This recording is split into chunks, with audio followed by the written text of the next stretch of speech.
Assalamualaikum warahmatullahi wabarakatuh. Waalaikumsalam warahmatullahi wabarakatuh. Alhamdulillah, hari ini kembali lagi ketemu dengan saya Adi dengan Inspira Movie ya, yang nggak bosen-bosennya menebar partikel kebaikan, share-share pengalaman hidup tentang ilmu yang insya Allah memberi pencerahan. Nah, hari ini lagi-lagi kita bertemu sosok yang spesial karena memang Inspira Movie ini nggak pernah bosan ya menghadirkan sosok-sosok yang spesial, sosok-sosok yang langka. Mudah-mudahan apa yang di-share nanti kembali lagi bisa menjadi pencerahan, motivasi, inspirasi hidup kita. Bisa diambil ibrohnya, ilmunya. Hari ini kita ketemu dengan sosok yang luar biasa, Bapak Haji Masudi. Assalamualaikum Bapak. Waalaikumsalam warahmatullahi Masya Allah, luar wabarakatuh. biasa. Bagaimana kabarnya hari ini? Baik, Alhamdulillah. Mohon maaf nih Pak Masudi mengganggu waktunya sebentar nggih. Nah, saat ini beliau ini dikenal sebagai seorang pengusaha yang kalau kita bilang sih istilahnya pemiliarder ya, gitu saat ini gitu. Tapi ternyata perjalanan hidup tidak semudah yang dilihat seperti sekarang, Bapak. Beliau ini juga ini yang tadi sudah kita lihat-lihat, pondok pesantren Islamic Center Istana Quran. Nah, inilah yang Bapak bangun ya. Iya. Dengan mayoritas dana pribadi, Pak. Insya Allah. Masya Allah. Ini totalnya berapa sudah untuk pembangunan ini? Plus minus sekitar 7 M. Luar biasa, Masya Allah. Luar biasa sekali. Total luasnya ini? Lahan ini tanah yang sudah kita bebasin 3.500 meter persegi ya. 3.500 meter persegi ya. Ini yang sudah kita bebasin. Ini pembangunan tahap awal ya. Ini berapa tahun sih sudah? Alhamdulillah 1,5 tahun. Oh, baru 1,5 tahun. Oh, nggih. Jadi ini berarti belum selesai pembangunannya ya? Belum. Insya Allah nanti akan diterusin sampai ke belakang sana. Insya Allah. Nah, jadi saat ini memang beliau menjadi seorang pengusaha yang sukses, Masya Allah, luar biasa. Beliau membangun sebuah pondok dengan dana pribadi gitu loh. Nah, tapi sebelum mencapai itu semua, ini yang menarik nih. Nah, karena kan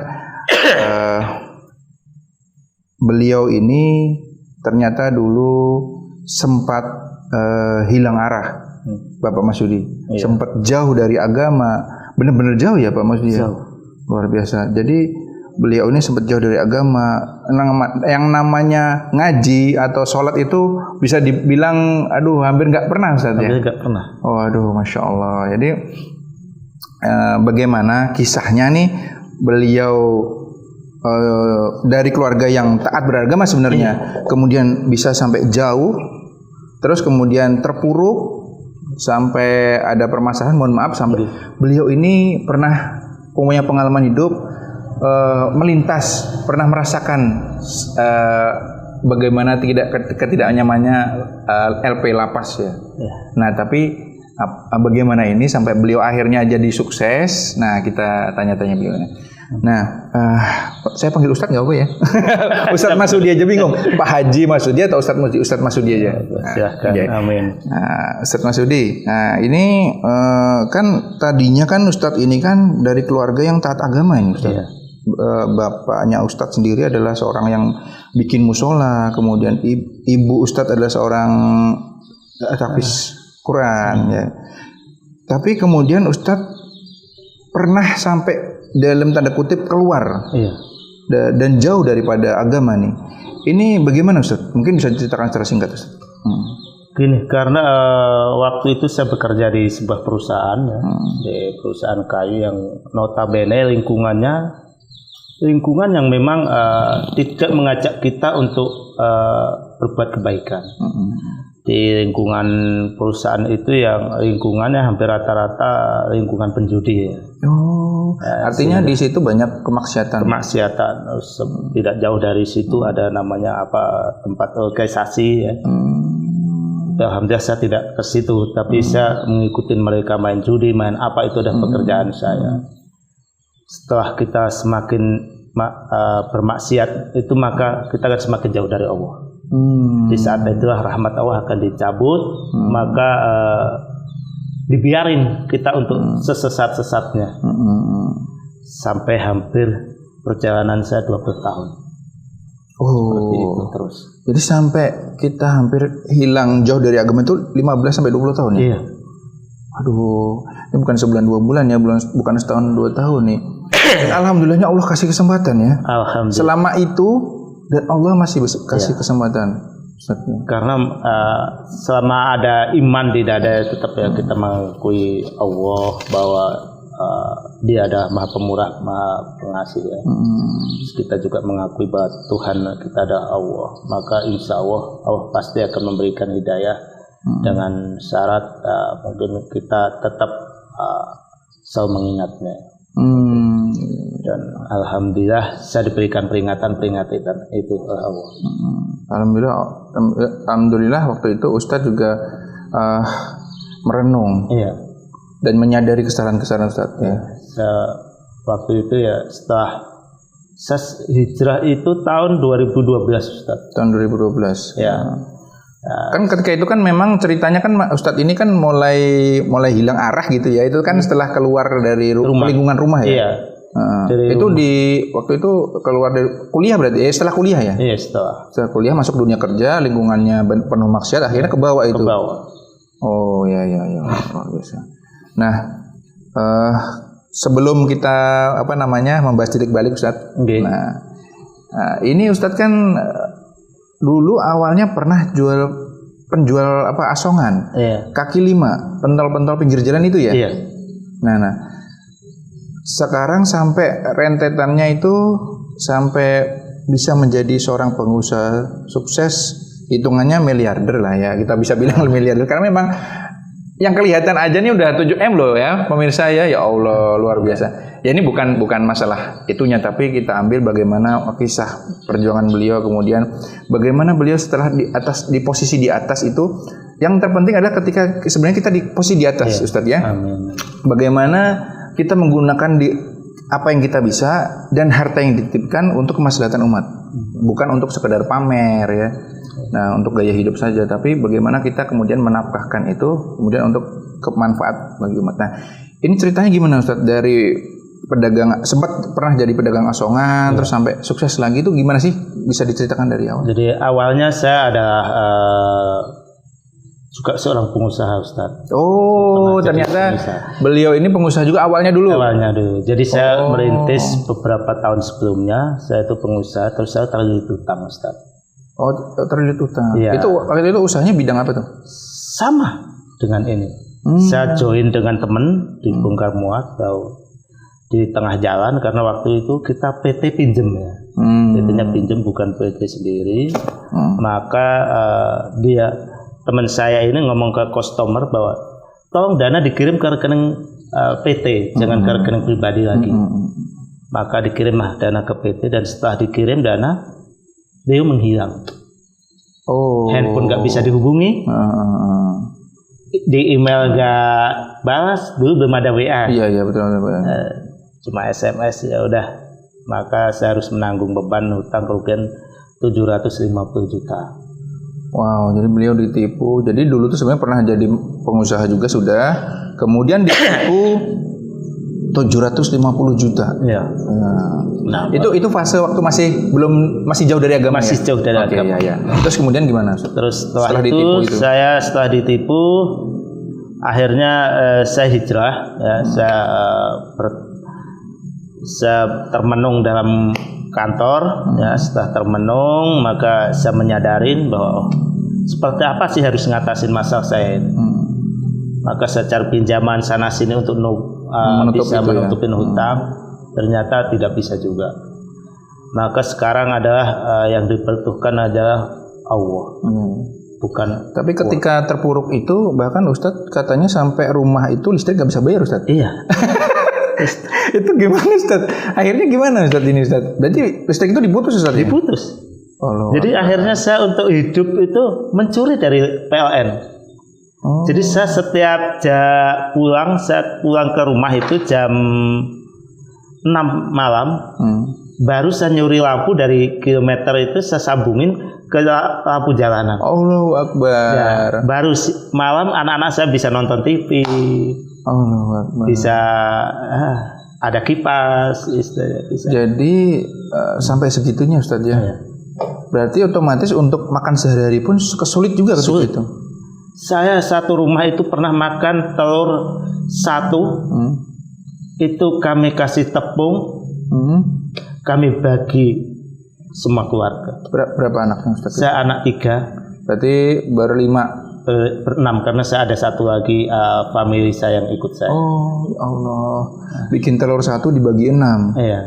Di masa-masa itu terpuruk Di itu. masa Ya.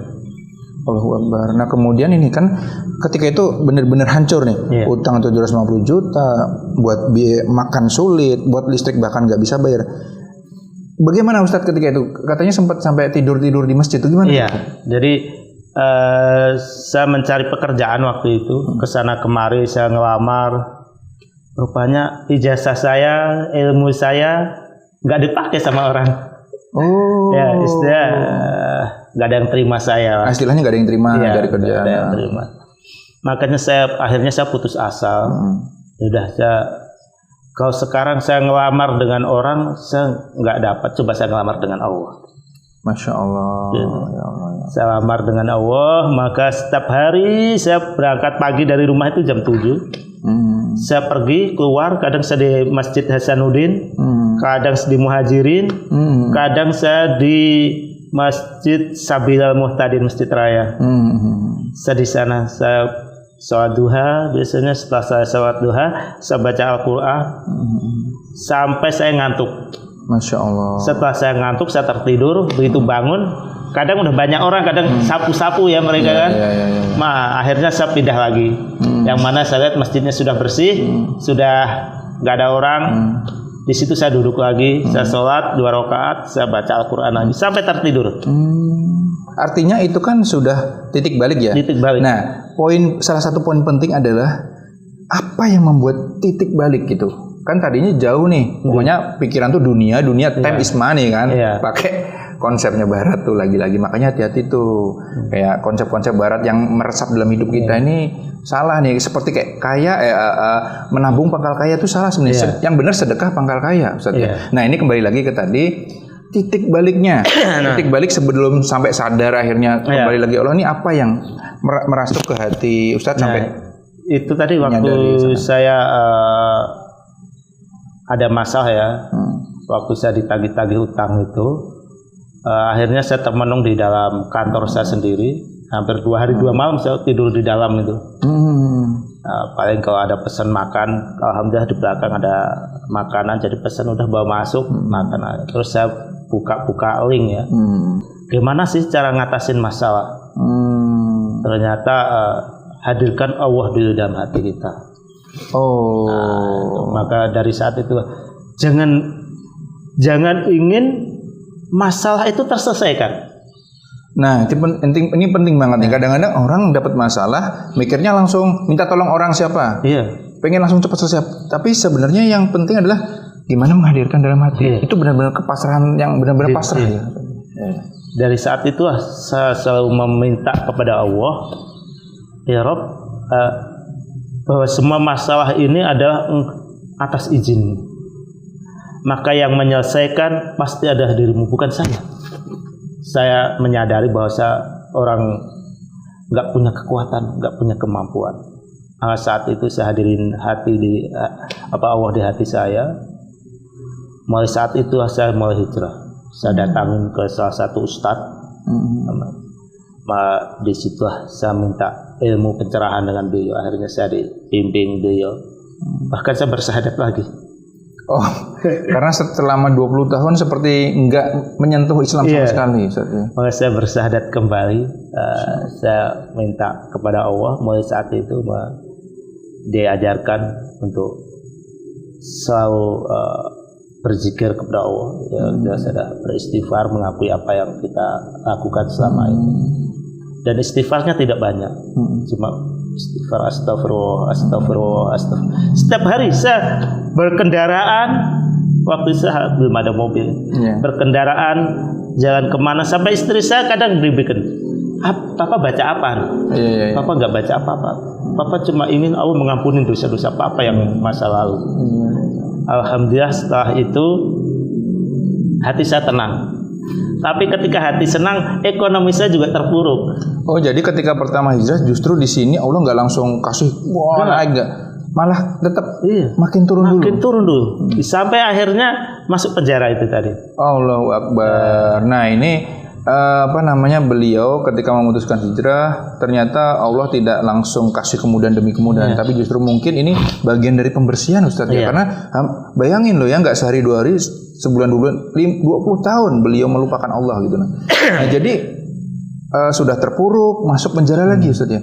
Nah ini kok bisa nih masuk LP ini, gimana nih bisa sharing juga nih? Waktu itu saya kerja karena saya nganggur ya, nggak ada penghasilan, maka saya ikut orang untuk nyupir dump truck ya waktu itu.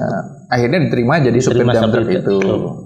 Dan ternyata setelah hampir 3 minggu saya nyupir, mobil saya pecah ban.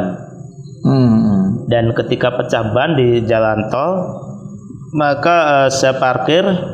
Saya pulang untuk ambil uang karena untuk beli ban nggak ada. Ya. Ketika saya kembali, mobil saya udah ditabrak orang dari belakang. Allahu Akbar. Dan orangnya meninggal seketika. Padahal posisinya sebenarnya tidak ada kemudian parkir di pinggir jalan dan nggak ada orangnya. Nggak ada orang. Ya kemudian gimana? Ya setelah itu maka saya diperiksa kepolisian dan dinyatakan bersalah, malah saya dijeblosin ke dalam penjara. Setelah masuk penjara itulah saya termenung dalam ini, karena kaget ya. Awal mula saya tahu orang yang badannya kekar-kekar itu jarang. Badannya kekar, banyak tato. Jadi ngeri-ngeri sedap gitu. Saya bilang, ya Rob, kalau ini ada bentuk pengampunanmu atas semua dosa saya selama ini, maka ambil semua masalah yang saya hadapin bersama dengan penjara ini. Saya siap ya Rob. Maka mulai saat itulah hati saya meskipun berat tapi akhirnya lapang. Setelah lapang, alhamdulillah dari penjara inilah istri saya juga dapat hidayah. Masya Allah. Jadi ketika itu di rumah kebingungan ekonomi juga. Caranya seperti apa, ya udah Mak, kita mau minta sama siapa lagi? Papa sekarang posisi badannya di sini. Mama mau minta kemana lagi? Wah, udah sekarang minta sama Allah. Jadi mulai saat itulah kita selalu bangunin ketika jam-jamnya untuk sholat malam. Jadi kalau sholat malam misalnya saya bangun duluan jam 3, saya telepon istri saya. Halo, assalamualaikum Ma. Wah, ya jam 3 nih. Yuk, kita ngemis yuk. Mana? Sama Allah. Masya Allah. Luar biasa. Oh iya Pak, makasih nasihatnya. Alhamdulillah. Akhirnya istri saya juga sama melaksanakan sholat malam. Saya sholat malam. Meskipun saya sholat malamnya sambil duduk saya.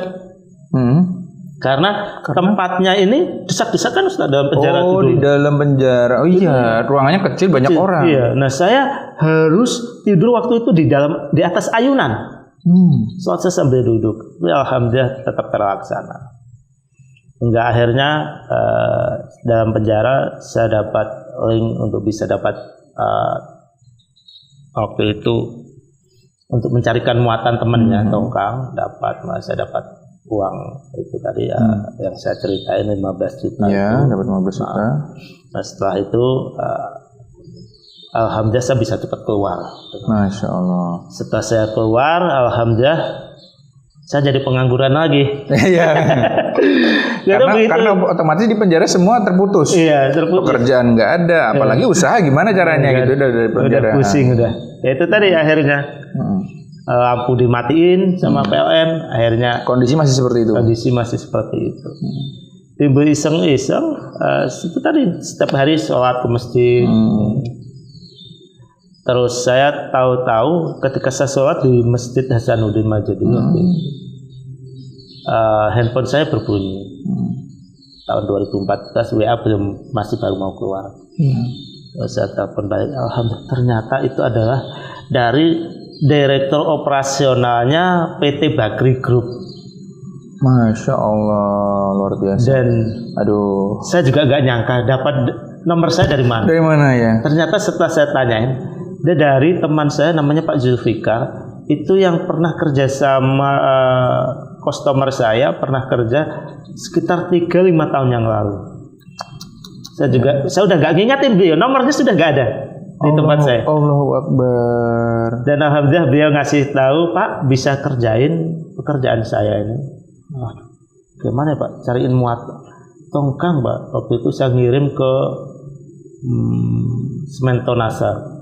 Alhamdulillah saya pakai akhirnya saya titip orang. Oke lah, saya cuma ambil premi aja ya. Kasih, saya dapat untung 1.000 perak. Udah 1.000 perak, dapat 7,5 juta. Setelah dapat 7,5 juta itulah, maka saya pada saat itu dapatnya Agustus 2014.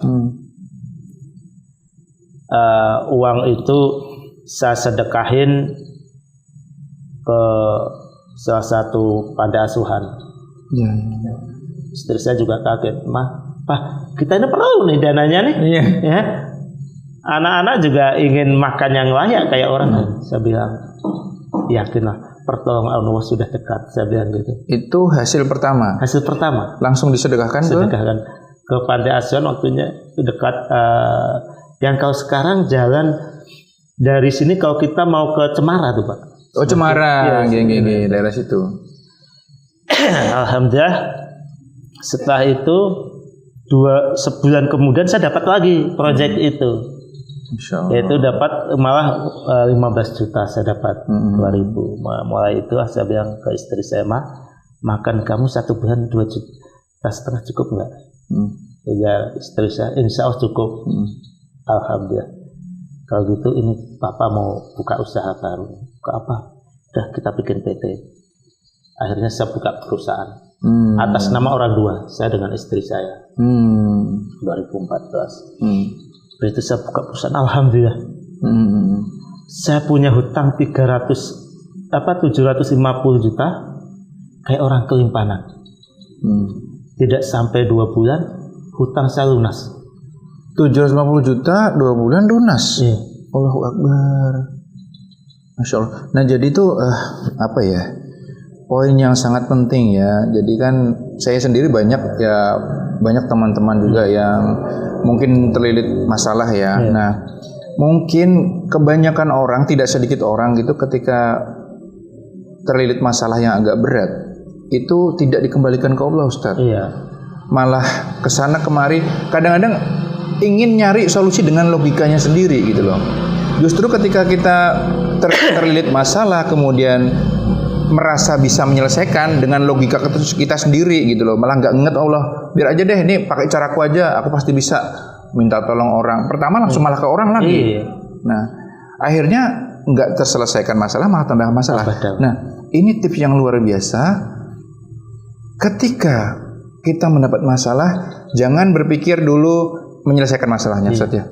Tapi bagaimana kita pasrah kepada Allah, ingat semua kesalahannya, dan pemilik jalan keluar terbaik adalah Allah. Pasti yakin Ustaz ya. Yakin, karena kalau kita nggak yakin, nggak mungkin bisa juga Ustaz ya.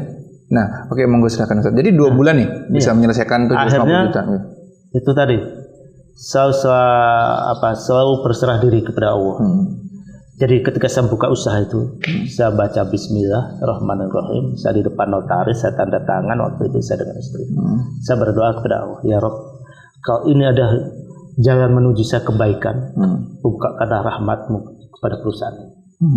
Tetapi kalau ini ada jalan menuju ke nerakamu, maka buanglah jauh-jauh keinginanku untuk bisa berusaha kembali.